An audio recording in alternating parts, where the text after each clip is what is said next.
Get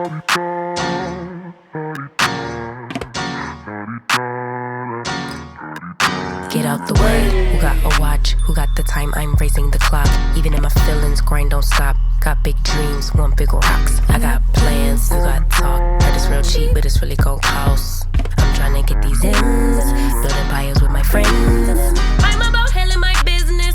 No time for stress over bullshit. You think success is an option? I'm tryna get this shit poppin' like woo. Big moves, my rules. Y'all heavy on the tweeting. I'll disappear a whole season like woo. Who said they looking for me? I'ma make you. Hey, DeMarie TV family. So today I am reviewing season 6, episode 32, reunion part 1. Everything I say in this video is alleged, it's in my opinion, and it is for entertainment purposes only. So it all starts off interesting, right? So they're coming into the building. Melody shows up in her black truck, probably Carlos driving, and she's in really good spirits, which, you know, for me, that's a drastic difference from how the tension was last season. Melody is up, her spirits are high, she's in a really good mood. Carlos is in a good mood. I think some of the others may have came onto the scene, kind of prepared for the fight that Mel gave last year, but Mel's in a different place. So Tisha and Marceau are in boxing attire, talking about the champs are here, like they ready to battle, they're ready to fight. Maurice and Kimmy are there, and they're talking about how Maurice has pretty much played himself over the last couple of months with his communications about Kimmy and, you know, having sex with her when she was fighting cancer. And then you have Martel who comes in. His door is closest to the exit door, and when he came in, his door was locked. I think it's funny that they don't want him walking all through the building. They try to keep him isolated into himself because they know he's a hothead and he can pop off at any time. And then Kiki was there, and Stormi and Courtney were there, and Kiki was kind of laughing with Carlos about not having any drinks to throw on people. So starting off, coming and showing up, I see more people rented their own black vehicles to show up in style. So Melody taught them how to arrive.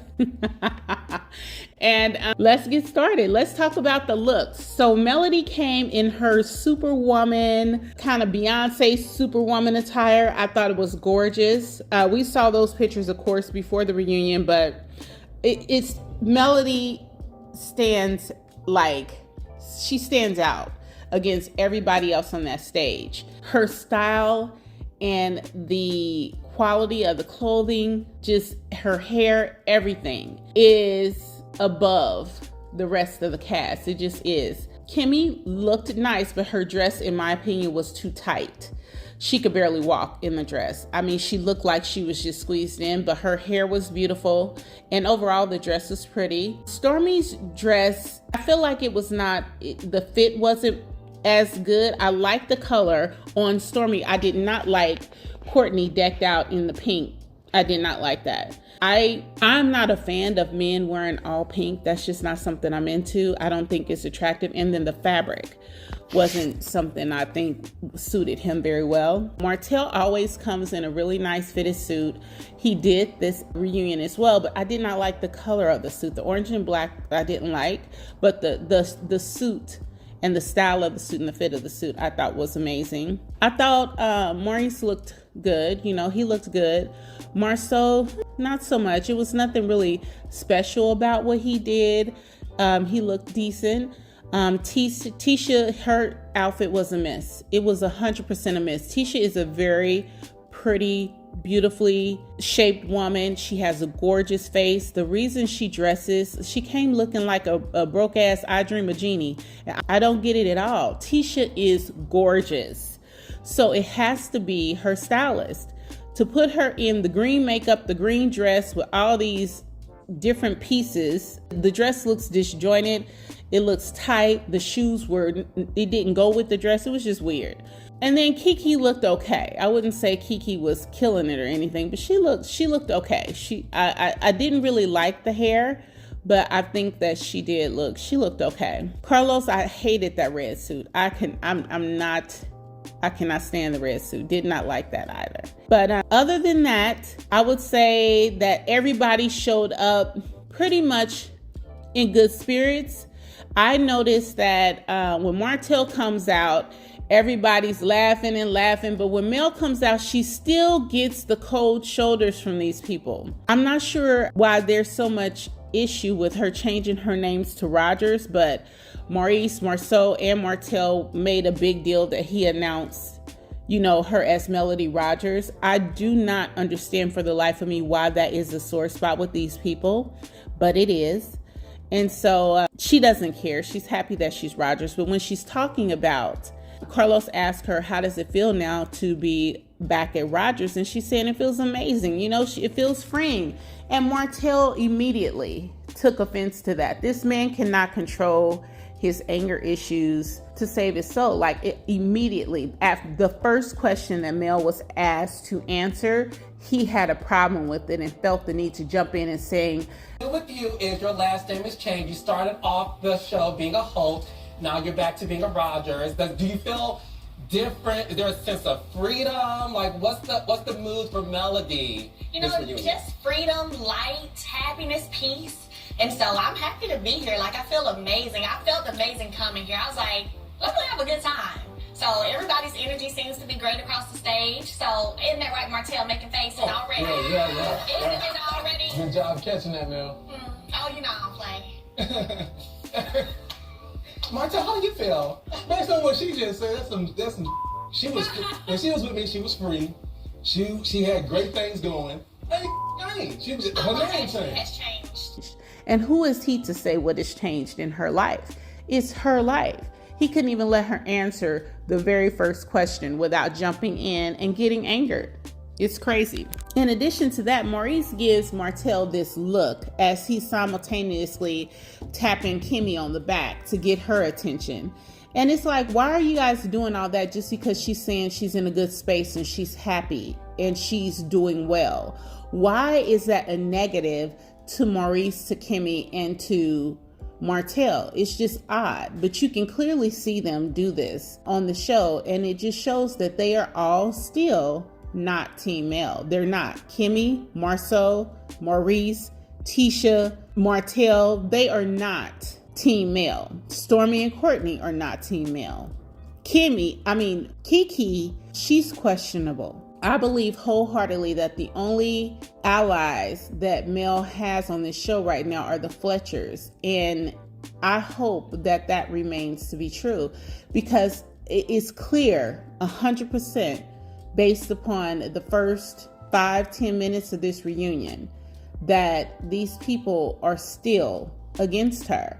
But Mel is a professional, and I believe she knows this. I believe that's why none of them were at her name change ceremony, because she understands that they are not there for her best. They don't have her best interests at heart at all. They all come up and they show up to work to get a job done, but this is not a group that is, in support of her and how she's doing business today. So Carlos first asked Tisha and Marceau about their business acumen, and he's talking about how they handle business this season. They're talking about the Black Expo. They're talking about Stormi and her policy that Tisha copied and put on her Mila and Macy website. And Tisha immediately pops off and goes into transferring that negative attention onto Stormi, and Stormi didn't catch that. Tisha knew that she was going to get hit this reunion out some of her business practices, and she did not want to go into that. She did not want to delve into their lawsuits. She did not want to delve into the policy with Stormi. So the minute Carlos asked her the question, she prepared to deflect that onto Stormi, saying she didn't pay her invoices and start a fight. And Stormi was not prepared for that, nor did she have an adequate comeback to that. Are you imagine that Stormi doesn't pay invoices? She do not. She doesn't? I've been getting so many calls. You ain't the only person she owed money to. She owed invoice for this. She owed this. She owed that. I don't know. I really know them like that. But the Huntsville streets has been talking. What did they say? Did she owe invoices? We ain't the only people she owe money to. So when it comes to business, I think it's very low to try to throw like low blows. When all of us are black entrepreneurs who are learning and navigating our way through this space, we should take them in the car. Is that I You should read scripts on the pop some pills, girl, and shut up. That's what you do. Oh. Stormi's response fell flat because she didn't meet Tisha with the same energy that she was coming with. Tisha knows that there are lawsuits that have been revealed about her. There are fees and invoices and unpaid bills that her and Marceau have as well. There have been a ton of cases. Shout out to Trending at Some Point. Trending at Some Point is amazing at this. Just go back and watch her video. She literally goes through all of these court cases line by line, describing some of their business practices. And so most of us are aware that these people, or Marceau and Tisha, are not paying their bills. They're being sued left and right. They owe money to people. People have accused them of taking money from them and not doing the work that they were paid for. They have all these, supposedly they're millionaires, but they're living in a very low budget home. They're also renovating a kind of a rental home to stay in, supposedly while they get their Scott Manor built, but there's nothing happened with that because I believe they still owe $60,000 on the people who were blowing out the rocks. So Tisha does not want to address any of this. So what she does is she puts it on Stormi. Stormi don't pay her invoices. Take your TikTok money and pay your bills, boo. And then Stormi's sitting over there talking about black businesses and how she thinks it's unfair when people do this with people who start black businesses. Stormi did not come prepared for this fight. I think Tisha came over prepared because last year Melody just killed it. Melody, none of them could say nothing to Mel last year. She was pissed and she was on fire and she was ready to go. Well, Mel ain't there this year. Mel happy, okay, living her best life. So Tisha came hot, ready to fight. Mel's over there happy and chilling, and Stormi is the person who is catching the hits from Tisha, and she's not ready to defend those. So that's what happens when Carlos first opens up his questions to Marceau and Tisha. They successfully deflected without having to address any of their mess, and Carlos let them off. He did not delve into it or push or dive deeper into any of their lawsuits, any of their unpaid bills. He simply let Tisha control that conversation, and then he moved on. It is very clear to me that he is very invested in protecting the Scotts, and no matter how much we call for the removal of them because we do not feel like they're a good addition to the show, he disagrees with that, and he's 10 toes down for these Scotts, period. And Stormi has to quit double talking. In one breath, she's always talking about how much money she make and how ain't nobody making as much money as her. But then in the next breath, she's talking about Black-owned businesses and the lack of resources available to them in her response for why she's not paying some of her invoices. If you're making the kind of money that you always tout that you're making, if you are a multi-million-dollar, business owner, some of the bills that you have been sued for in the last year it does not seem that will be something that will be hard for you to pay if your money was flowing the way that you say it was flowing. So again, with Stormi, it's some things that just don't line up. If you are making the money that you're saying you make, why do you have unpaid invoices? And why did so many of your customers never get their product? They paid you and they didn't get their product. And that's evidenced on the Better Business Bureau website with the amount of complaints that came through. So I'm not sure what's going on with Stormi and her businesses, but something's not adding up. Now, I also find it interesting that Love and Marriage Huntsville has not talked to their cast members about making accusations about people in drug use in a public platform. And in some instances, if that is not true, that's defamation. You know what I'm saying? And if it is true, is it the right of Tisha to tell Stormi, girl, go pop some pills and shut up? Just the same as Marceau said, go drug test her ass when he was talking about Kiki at Maurice and Kimmy's house. Tisha and Marceau always want to keep their life private. They don't want anybody coming for them. They don't want anybody talking about them, but they have no problem violating other people's privacy and putting out information about other people that may or may not be true. And they don't want anyone discussing them in that manner. They don't want nobody talking about their marriage. They don't want nobody accusing nobody of cheating. They don't want anyone getting in their private business at all. But that is a boundary that they have never respected when it comes to other people. And I'm not sure why Carlos or Love and Marriage Huntsville, the producers and everybody else think it's okay to protect them, but allow them to fire these shots off at everybody else. It's not cute. And it's not something that people think is funny. To accuse Stormi of being a pill popper, whether she is or she is not, because she did not say, girl, you lying, or who you talking. She didn't say none of that. She did not address it head on. But that causes the public to assume things. And we shouldn't be in a place to assume things about people's sobriety because Tisha and Marceau keep firing off at the mouth. If Kiki was shown not to be taking drugs because Mel had her drug tested there and the drug test came back negative, but Marceau accused her of being on drugs when she wasn't. Now, in the event that Tisha's doing the same thing and Stormi ain't popping no pills, it's time for them to be sued. But if Stormi is popping pills, girl, you chose the wrong team when you decided to think you was going to turn your back on Mel and cross over to Tisha and them. They've been showing your ass how they do since you made that call. They have been wearing you the hell out since you decided to take your ass over there.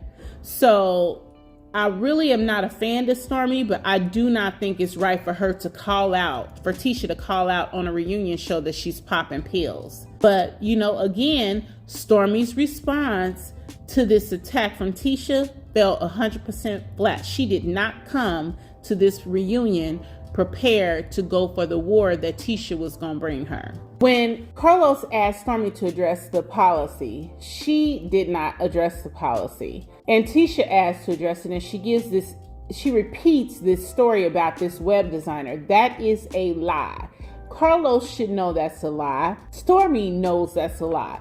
Web designers do not create return policies for companies. Web designers put up information that you provide them, okay? A web designer is not a part of the Macy and Mila company. They don't know the organization. They don't know their policies or their procedures. That information is provided to them to be placed on the website. It's not the web designer's job to edit the content. It's not their job to verify if the information is correct. They're literally putting up information that you provide them. Tisha and Marceau had to take the policy off of Stormi's website and provide it to the web designer. That means Tisha, Marceau, or someone who works for them did not edit it to ensure that it did not have any Canvas Beauty information on it. Marceau had the audacity to look at Stormi and say it was a boilerplate template. Well, if it was a boilerplate template, asshole, you should have pulled your own fucking policy, created your own, and kept your ass on my website. Now that's what Stormi should have said. She didn't even have a comeback for that, y'all. When I tell you Stormi was not prepared for this reunion, she was not prepared. And I think that jab about pill popping completely threw her off. Now, in the event that she is popping pills, she might want to stop because she is a mother and she is raising a child and running a company. In the event that she is not popping pills and Tisha made a false accusation, Stormi should sue her. She should sue her effective immediately because that is her character, her professionalism, her parenting. All of that is being challenged with the accusation that she is a pill popper. There is no way that Carlos should have let that allegation fly. And if it's true, Stormi better get her stuff together, because there's going to be consequences to what Tisha just spouted out on this reunion show. Now, I also find it interesting that everybody's always talking about how much of a protector Courtney is for Stormi. And Courtney sit on that stage like a bump on a log. He literally said nothing. He did not jump in. He did not defend her. He did not argue about the policy. He did not argue about their business acumen with regards to the Black Expo, nothing. He let Stormi take all that heat by herself and never once defended her. Marceau defended Tisha, but Courtney said nothing. How is he this great protector and defender when all he does is sit there and let her take hits for everything and he does nothing? It's crazy. Now, Carlos's next question is to Kimmy and Maurice, and he's talking about Maurice making the statement that when Kimmy had cancer, she just laid down and took it. Carlos is asking questions that make initially you'll believe that he's firing off at the Scotts. So he's asking them tough questions, but he's not digging. He's letting them say whatever they want to say, and he's not asking in, and he's not challenging them on their responses. Listen, sexual coercion is a real thing. It is a real thing, and that is what we heard Maurice describe in his interview with Carlos. However, Kimmy and Maurice want to flip it after the fact, that's fine, but we heard what we heard. You know what I'm saying? And they are now wanting to change the narrative that, oh, the sex was just as important to Kimmy, or this. Well, if that be the case, then why did you ask him to apologize to your mother? And why did you tell him you didn't feel protected? This is something that you did not expect to get out. Your husband put it out there because in his mind, it was nothing wrong with what he was doing. That's the thing. He found nothing wrong with what he was doing. He's more upset at the fact that you was faking it than the fact that he was coercing you to have sex while you're trying to fight for your life from cancer. Intimacy is important in marriages. Sex is important in marriages.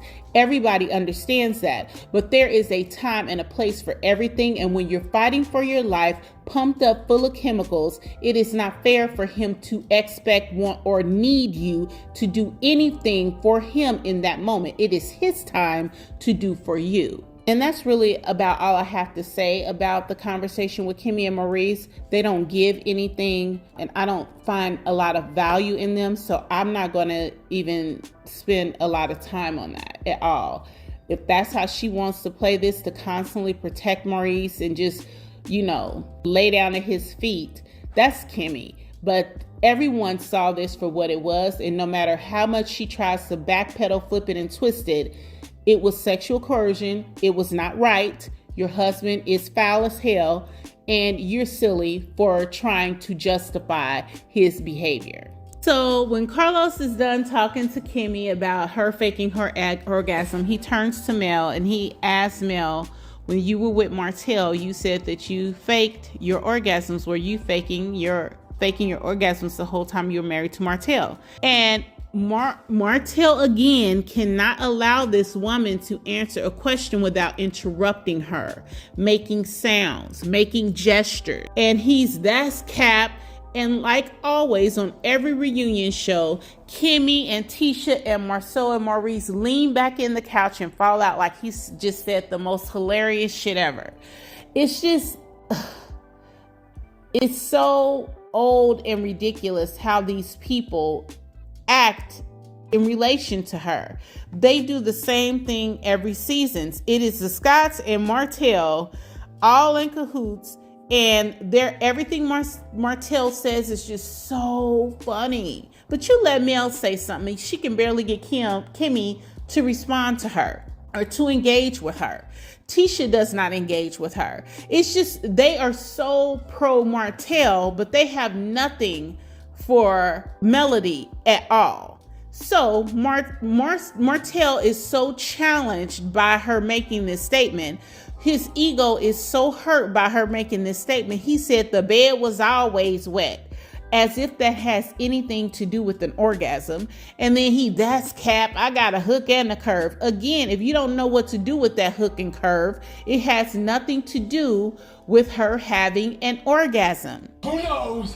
I know when it comes to marriage, a lot of women fake it. Melody, you mentioned recently on this show that That's cap.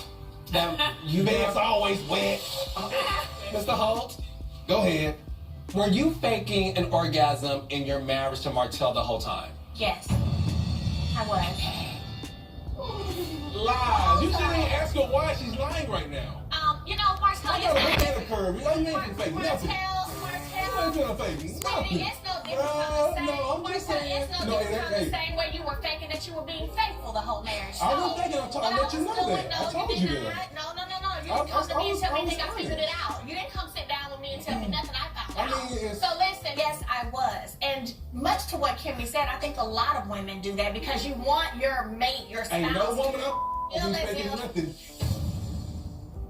What was it about Martel's sex that didn't make you satisfied? You know what? To be honest, first of all, they weren't there. They weren't there all of that. I don't even like that big ego type thing and that big. No, it wasn't. Mel, Yes. what was it about Martel's sex that didn't make you pleased? When a person is on one day in terms of lovey-dovey, then they treat you bad the next day. As a woman, emotionally and mentally, that plays a toll on how your body responds. Did you enjoy your sex life with Mel? Obviously. He did, you could tell. He said bed's wet. Getting beat up out there. I ain't know they getting beat up, but Him jumping up all on this thing, I was like, now listen. I felt like he was pounding on his chest like, I'm ready. I know I did. I know what I'm doing. You can't tell me what my body felt. Do you think a man can tell you what your body felt? Absolutely not. That's what I'm saying. I can't believe that she said she never had it. It feels away, doesn't I know for a fact that she's lying. When a woman says to you that she did not orgasm, your response should not be what you got. It should be, what can I do to get you there?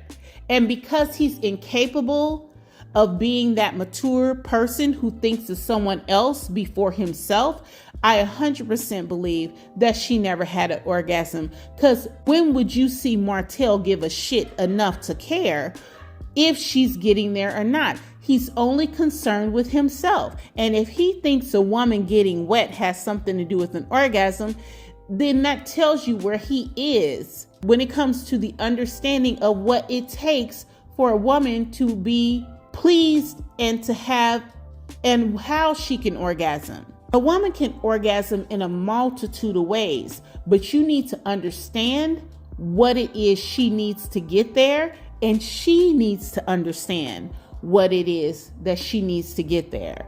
And when someone has been with someone as long as she's been with Martel, they got married right when she graduated from college. So I don't know if she had any sexual experience prior to Martel or if she's had very little prior to him. But until someone takes the time and you take the time to figure out your own body, you can go years and not get there.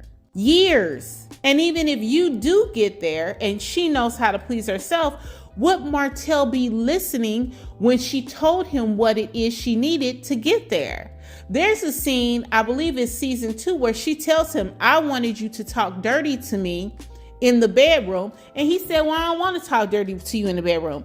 That, sir, is exactly why your wife never orgasmed. You were not willing to give her what she wanted or needed in the bedroom. You were just concerned with what you wanted or needed in the bedroom. Now, Marceau found this to be hilarious. He found this to be so funny. The fact that Mel is saying in front of all of them that he never helped her orgasm, they are just loving this. But I'm sure she's having a lot of orgasms now because, number one, she's been single for a while and she's probably got some toys and she's probably had a lot of time to herself. So she knows exactly what it takes to get her where she needs to be. And in addition to that, she can therefore communicate that to someone who is more mature of a man than Martel. And that person is probably willing to do what it takes to get her there. And that's why there's no question that she will never go back to this man. She's out here now and she's experiencing things that are more pleasurable, funner, lighter, healthier for her. There's no reason ever for her to return to Martel. Ever. He can keep that bad sex over there with Ariane. So Carlos proceeds to ask why she wasn't satisfied, and Mel talks about the emotional trauma in the marriage, him and his anger issues and explosions and being mad and angry and attacking her, and other days trying to be nice, and those up and downs and not knowing where a person is coming from can impact a woman sexually, because she can't even fully relax. Her mind, her body, her spirit cannot become one, because you always have her all over the place. And as Mel is saying this, Kimmy's saying, yes, that does matter. Carlos goes down the line and he asks, Tisha, have you ever faked it with Marceau? At first, she tries not to answer it, but then she admits, yes, every woman has faked it. Then he gets to Stormi and she says, no, never. Stormi's lying. She just said no because Tisha had just said every woman does, and she didn't want to agree with Tisha, but she just looked like she was lying to me. That's how that second portion ended, and then they go on break. So while on the break, they go to Marceau and Tisha's room, and Marceau's telling Tisha she did too much, she said too much, she has to remain professional, and she's basically saying she's tired of people coming for her, and she's not gonna let people come for her anymore. She's done. And then it goes to Stormi and Courtney, and Courtney's asking Stormi, how does she feel about what transpired? And Stormi does what Stormi always do. She talking big shit up in this dressing room. But when she gets on the stage, it falls flat. Where is this I gave you grace energy and I'm coming for you energy when you're in front of Tisha? And this is a problem that I always had with Stormi. She always acts like she's Billy Badass after the fact. But in the moment, she falls flat. She never shows up. And that's my problem with her. It does no good to have all this attitude and anger, but you're allowing Tisha to sit up there and eat your ass up alive on this stage. You need to say that in front of Tisha. When Mel gets back to her dressing room, she's feeling a way about the way Martel reacted, and she's speaking to her hairstylist and saying, listen, can a man tell you how you feel about your own body? It's kind of, I guess, venting about the experience she just had on stage with Martel, because that's got to be incredibly frustrating for you never to be able to express how you feel without someone yelling and screaming at you. Every single time she's opened her mouth thus far on this reunion stage, this man is shouting and acting a fool based on whatever she has to say. And that is the chaos with which she had to exist in a marriage. He's demonstrating exactly what she's expressing she had to go through. And it's a lot.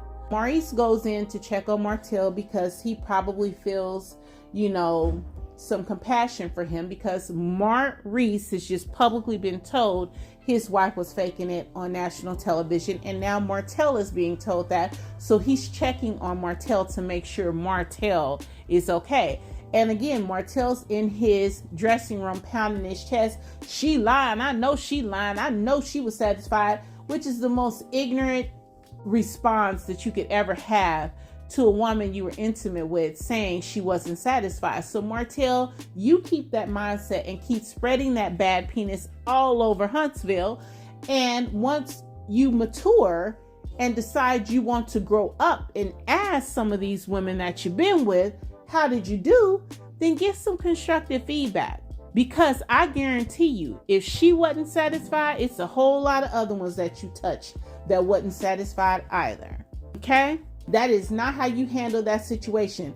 And I don't know what kind of point he was making by, 15 hours and you wasn't satisfied.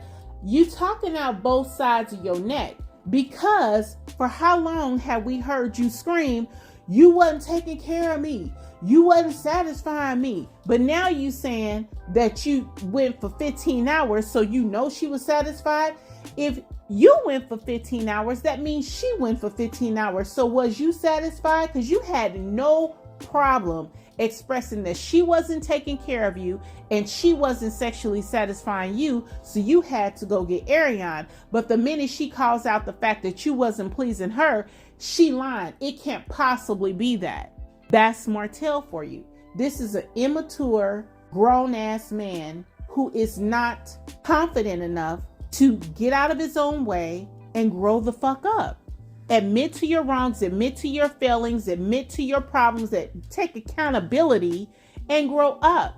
And that is exactly what she's saying you refuse to do. And you make that evident every time you open your mouth. So the next segment is about the ladies, and they include Marceau on this panel of all the women and Marceau. And I think this is kind of funny that Carlos is calling it out, because apparently he thinks Marceau acts like a bitch too, because he put him on stage with all the women and he literally called him the biggest bitch. They start to play clips of when Marceau behaved that way, when he was talking about Melody's business, when he approached Stormi for the $100 at the Black Expo, when he was talking to Courtney about him only selling women's hair products. They were pointing out all the times that Marceau behaved that way. And they also had a clip of Kimmy talking to Maurice about Marceau getting in women's business all the time. He asked them to raise their hand if they think Marceau gets in everybody's business. Stormi raises her hand, Melody raises her hand. Kimmy asked because she waved her hand just halfway because she had to cover for the Scots. You can't go against the Scots. And that's the problem with these people. I don't think any of them are ever going to be held accountable if you have them protecting each other constantly. It's really unfair to the other castmates to keep all these Scots on there and all they do is protect each other and cover for each other. One or both of these Scots need to go. They need to. So again, when Marceau's talking to Stormi, he makes a comment about Stormi, it being a part of her culture to talk to people a certain way. And Stormi explains her reasoning for why she calls Marceau a bitch. And he goes to Tisha, and I'm no fan of Tisha. But what I will say is this. Tisha came firing off all cylinders. Tisha came firing shots, okay? She was ready to go. She said, I wonder how she speaks to her own husband at home. Courtney, if you need some help, blink twice. And then Stormi comes back. We've been worried about you, or we've been feeling sorry for you. Tisha is destroying her in this reunion. She is firing on all cylinders. She ain't missing a beat. Anything Stormi says, she's slicing and dicing it. And Stormi was just not prepared for this ass whooping. That's just the way it is.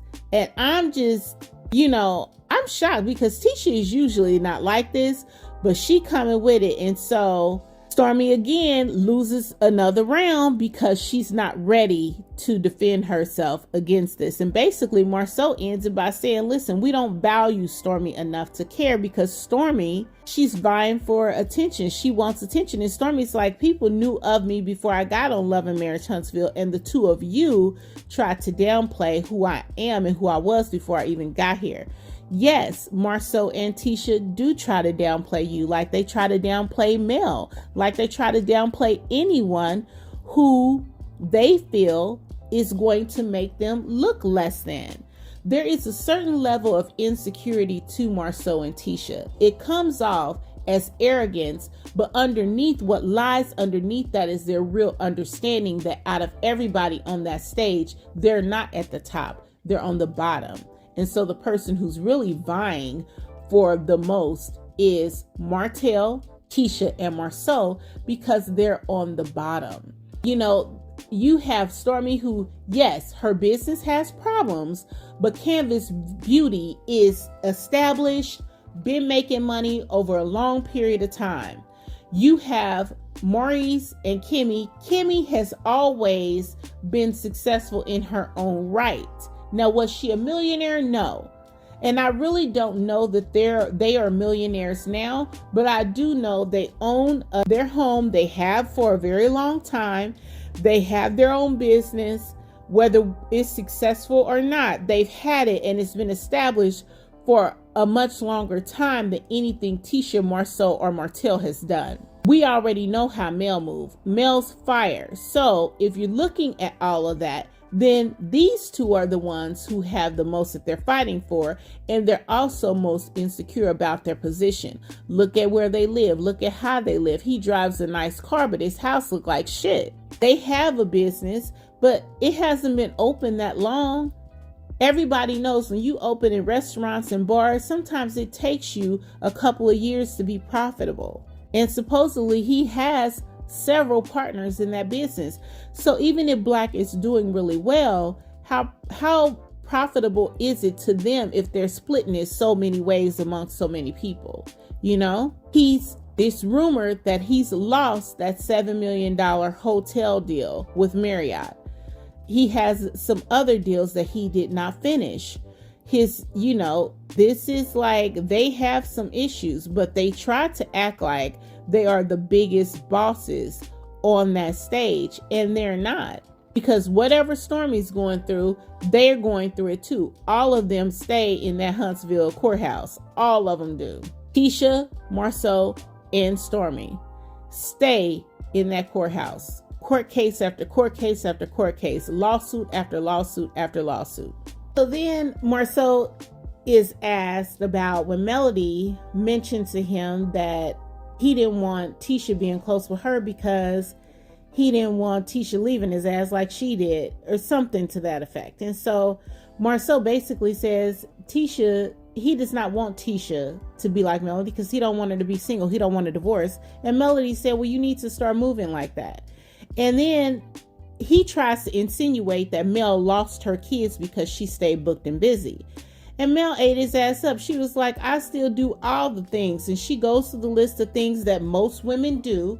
But because you have a job and you're making money, it does not mean you can't do all the things that you need to do with and for your kids, especially with a spouse or ex-spouse like Martel, who decides he wants joint custody. She has a lot more free time because Martel has her kids 7 days a week. So did she lose her kids and having access to them every day? Yes. But Marceau is not a Martel. He wouldn't be asking for joint custody. He's not going to spend a week every other week with his kids. Marceau don't spend time with his kids now. So they are not one and the same. Mel is a person who manages her time so effectively. She stays on schedule. She has teams of people to assist her in doing that. And she is there doing all the things that her kids need her to do. And she's taking damn good care of her children. Women do multiple things all the time. That's how we have to exist. We have to multitask in our sleep.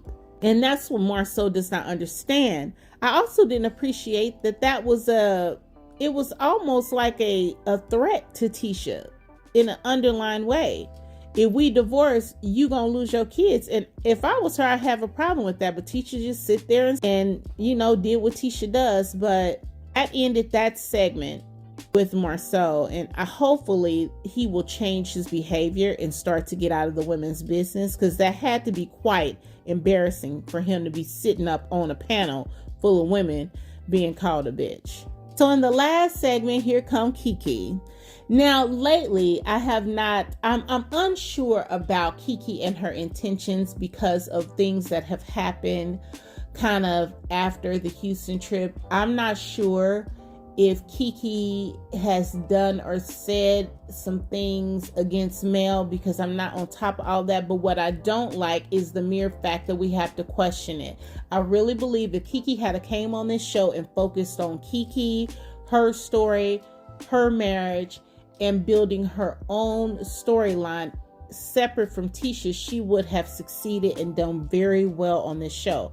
Because she was so Tisha focused, I believe she opened herself up to chaos and drama that was not necessary, and she may have mess this up. I'm not sure yet how this plays out. I was hoping that Kiki would be an ally to Mel, but I don't know that that's going to happen. She might end up on an island by herself or with Stormi. We'll have to see. But the good thing about Kiki is no matter what Tisha be on, Kiki can meet her where she's at, and that's because they're family. You know, they're one and the same. They come from that same line of people, and whatever Tisha can give, Kiki can meet her right where she is and give it back, and even maybe give it back better. So when Kiki came on, Carlos made the comment that she looked like Tisha. I thought that was kind of offensive. They're both beautiful women in their own right, but why does she have to look like Tisha? It's just weird. But they're both beautiful chocolate women, gorgeous women. So Carlos just comes out and asks her, you said you wasn't going to talk about Tisha and Marceau's marriage. Why did you? And basically she's saying I didn't. She called me with this mess. And I think that was very good for Kiki to point out. Tisha called her and brought this information to her. And when Kiki said she was going to search out and try to figure out what's happening, she gets on the phone with the boyfriend of the girl that Marceau is supposed to have had the threesome with, and he gives her all this crazy information. And Tisha saying, when I heard the recording, she was not sounding like, you know, she was basically trying to get information or check it out for me. And Kiki says, because you too dumb to figure it out and to decipher that information. And Kiki tells her, Tisha says, don't call me names. I'm not calling you names.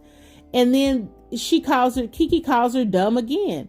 So this is where Tisha is meeting someone who's coming at her with the same energy she's coming at them with. Stormi failed to meet her with the same energy the whole reunion. Well, now Kiki's here and she's giving her right back what she's given.